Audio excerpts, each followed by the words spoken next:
What's up, YouTubers? Today we're going to talk about the Emerson knives, CQC-7.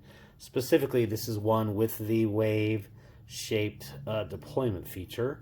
We'll talk about that in a little bit. This particular one has a thumb stud and not a disc, which is more common, I think, the disc-based one. This one does have the thumb stud on the right-hand side. You can sell these, or you can buy these knives. They sell them left-handed as well. It is designed, of course, by Ernest Emerson, whose principal design for knives was really originally tactical, aka fighting. This particular knife does have the full V grind. So some Emerson knives are a chisel grind, but this one is actually a V grind there. But it does have a chiseled edge bevel. So the edge bevel is on the show side here, not the clip side, which is, we'll talk about that when we get to the cons of this particular knife. So this particular knife has a 3.25 inch blade of 154 cm steel, which is very tough, easy enough to sharpen and maintenance. This knife weighed in at 4.6 ounces and prices at $213 presently.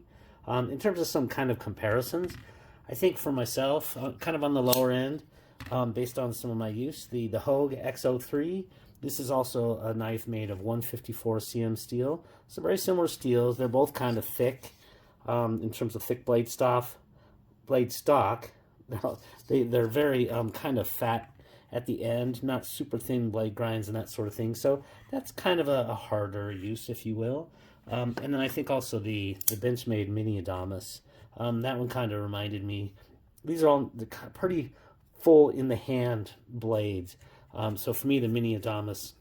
The X03, by the way, was $162. The Mini Adamas goes for about $261. But kind of the one that really, for me, I was like, you know what? This is just, imagine this particular knife, but with a hollow grind, is the Spyderco Gale Bradley. In terms of in hand, they're both flat. There's not, the Gale Bradley's a little bit thinner in hand, and the X03 is maybe a little bit more. But in terms of this blade shape, if you take a look at it, kind of very classic. This one is called a spear point blade, but of course it is not fully symmetrical spear pointed. But in terms of the spear, or the tip of the blade, the tip of the knife, basically going through the center of the handle, So in that sense, like I said, it kind of reminded me of that. They're both a liner lock here. Those others are a plunge lock, and then the other one is the plunge lock, and then the crossbar lock, basically the axis lock from Benchmade. So again, just replacing the thumb stud with the thumb hole, it kind of behaves similarly. The Gale Bradley is a little bit thicker blade stock than some Spydercos, but they're both very similar. A little bit thinner at the tip there, though, and that's, of course, due to the hollow grind there. So I think, and this knife goes for $207. So you're talking about $213, $207. I think it would be a fair trade, or I think it's a fair comparison. This is an M4 steel, which does retain a better edge and is probably just as tough, if I had to guess, as 154 cm. I'm not a steel expert as far as that goes. So, let's talk briefly about Ernest Emerson. He designed the wave-shaped feature. So this is the Emerson wave right here, and that allows you to catch your pocket on the deployment. And I went ahead and put that on the front side montage. It works great. I gotta tell you, the knife that I've been carrying for the last week or so is this Kunwu. This is the father of the Padre, and after having used the Emerson for about 6 weeks and then going to the Kunwu, I keep reaching and trying to pull it out of my pocket and expecting it to deploy, and it won't, because I got very used to using this wave feature. It's interesting. The wave design is in fact patented, but the name was trademarked by Leatherman actually 1 year before that it was designed. It's designed in '99, and Leatherman in 1998 had patented the Leatherman wave for one of their models. So it is in fact called I think it's called the wave-shaped opening feature, as I recall reading about this. Wikipedia has some very useful and interesting information, actually quite fascinating. For my part, I would say Ernest Emerson, you hear about the trifecta of famous blade makers, American blade makers, of Hinder, Strider, and I forget who the other one is, but Ernest Emerson, I think, probably belongs in that discussion in terms of some of the things. As far as another blade component that he may or may not have designed was the disc, and a lot of A lot of Emersons will have this disc like this. This is basically a licensed design to ZT, and this is the 0640, which unfortunately is not being made anymore. And one of the things that you get out of these Emersons is you get sometimes an incidental top flipper. You do have to sometimes give it a little bit of elbow grease, if you will. And this one takes a little bit more, but you do have to kind of flip that wrist. So Emerson really does a lot of designs for other folks and also licenses other features. This is the Spyderco Matriarch 2.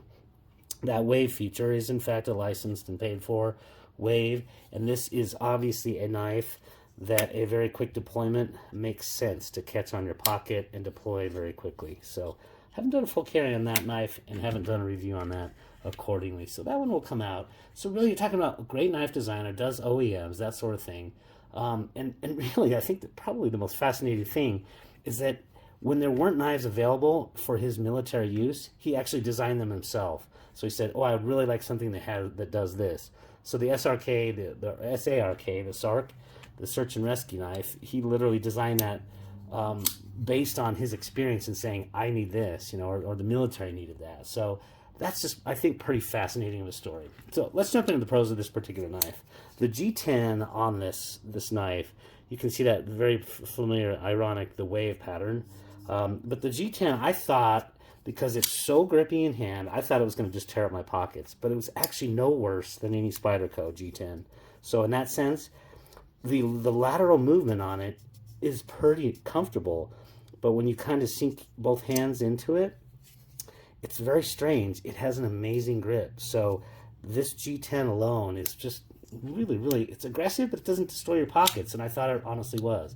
The wave feature, kind of like I said, is just awesome. You use one of these knives for a month or two, and I didn't want to switch knives because I loved this for the last 6 weeks, and I really got accustomed to using that wave feature. So I was definitely spoiled by it. Definitely. It's an affordable knife. $213 for, these are in fact titanium liners here. And, G10, 154 cm, nothing to write home about, but it is, it's a reasonably priced, like I said, very hard use knife. Speaking of hard use, the box does in fact say this is #1 hard use knives in the world are those. So as far as that goes, I'm gonna have to find some gloves here. For my hard use knives, I always do a glove test, and what I will say on this one is it deploys easy enough in gloves, with that thumb stud, holds great, but liner locks are not necessarily the best. You can get to it, you can get inside there, but you have to work a little bit to do this one. So it is not definitely as good as, for example, when you pull out that XO3. The XO3 you can just basically, as you can't wing it out. But actually, I'll go ahead and show. Well, see, look at that. See, sometimes even thumb studs get caught. Yeah. But button locks are definitely easier for the return. I'll say that much. So, on the deployment, being a thumb stud, yeah. And can you beat the heck out of this knife? Absolutely. So, in that sense, yeah, I think it is a hard-use knife. This knife took 2 solid drops, and the only thing that it really suffered was just G10, I won't say destruction, but just some welting of the G10 as it hit the ground, working on stuff in the garage and that sort of thing. And I'll say the last thing on the pro side is I love that there's nothing proprietary about here. You notice the back screws here into those barrel spacers. Those are just good old Phillips head. And then your pivot, look at that. You just have a good old flathead screwdriver. I loved it. In fact, I'll go ahead and link at the back of this the maintenance. I'll just do it in fast motion, but the maintenance video of this, the takedown and put together was ridiculously fast, ridiculously awesome, and easy. So this knife has a whole lot going for it. Now let's talk about the cons. There is a little bit of lock stick. It's kind of natural. If you take a look at this one, and by the way, I did get this knife used, but it had been gently used. There was not a whole lot of anything on it, and I can tell that I kind of wore this knife in. It was absolutely factory edge, and it was very sharp. So, one of the things on the pros is that 154 cm is HRC'd at 57 to 59. It's very easy to sharpen. I will say I did on the I did freehand on a stone, a 400, and then just went straight to the strop. Got it back to very good paper cutting. I mean, it just literally, it sliced through that Smoky Mountain Knife Works paper, super thin stuff. So easy to maintenance the steel on it as well, right? It's not going to hold the greatest edge forever, but easy enough to maintenance it. So yeah, could you do in the field? Excellent. All right, so the lock stick, there's a little bit with the titanium meeting up with the steel interface there. It just sticks a little bit. That's common when you have, unlike metals, you have titanium meeting with steel, and you know that's why the modern, a lot of the modern knives have lock bar inserts. This just doesn't have it. Does it bother me? No. Does it give me a certain degree of confidence that it's not going to come loose? Yeah, it does. I could whack this thing all day, and I did, and it's not coming loose. It does go a little bit far in, about half, maybe 60% in, but it's never changed. In 6 weeks of opening this and closing this all day long, didn't change at all. So not a huge problem with that. But then last thing that is, it really just kind of annoyed me is I think the chisel edge here it's on the show side of the knife. And this is specifically a right-handed configuration. By the way, oh yeah, another positive is you can order left-handed knives from them as well, and they'll just tap the that left-handed, and they'll have the maintenance. And when you look at you take this thing apart, you actually see that it's designed very well for very easy migration to left-handed use. Oh, kind of a funny thing is you can actually use that wave feature, and I got that working. But you can actually use that wave feature to Spidey flick that thing out. It's not a great. Like I said, I didn't put it on the pros and cons because it's not a great thing, but it's there and it does exist. So the last thing is this is a right-handed use knife. The thumb stud's on the right-hand side, but I think the chisel grind on the edge bevel is on the wrong side. Generally speaking, I want something to basically be cutting away, but the way that this one is ground is going to go in. If you've ever used kitchen knives that have chisel grinds, you're going to know that that's the way you kind of want it. This is designed for kitchenware. It does cut okra just fine. However, it just, from a use perspective, it just makes sense to have the bevel going away from you, whereas with the bevel on this side, it's going to cut back into material on another piece of wood. But imagine this is a piece of wood, and it's going to drag in towards you, and you definitely generally going to want to be cutting or carving away. So this one's going to move it towards you, if that makes any sense. I don't know, but it was just a little annoying, and I would have just rather had the chisel edge be on the show side, or the clip side, instead of the show side, so that it would be going away from my right hand. That's a long way around that. Sorry. Overall, I would just say this is a no-nonsense, excellent user. It's a very fair price. This is a $213 USA-made knife, and it does everything you need to. Easy enough to maintenance. You know what? Tough, hand filling, good grip, great features in terms of that quick and easy deployment. And actually, the action on this thing, by the way, it is Teflon. I think it's a Teflon washer. It's definitely a plastic washer of some sort, and I believe it's Teflon. But with enough use, and I did a little lubrication, it has action as good as Chris Reeves. So, take that for what you will on a Teflon washer. But I would say, on the whole, I think it's a very, very well, no-nonsense knife for use. I hope this was of use. If not, interesting, and I appreciate the like and subscribe if it was. Take care. Okay, to disassemble an Emerson, I love it.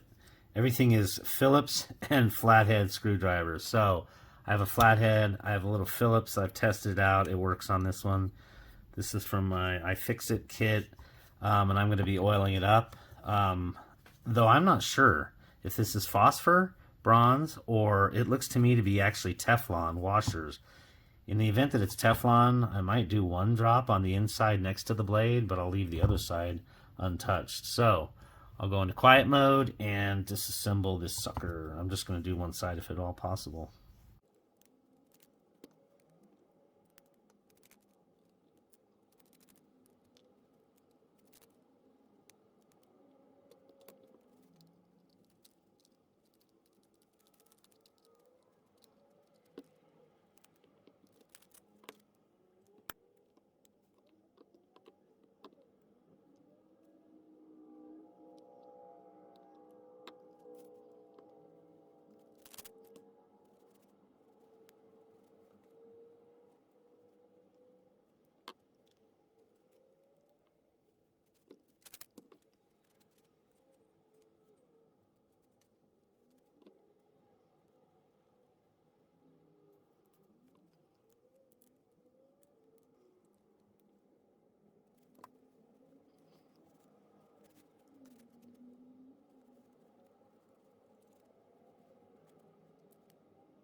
This is my okra.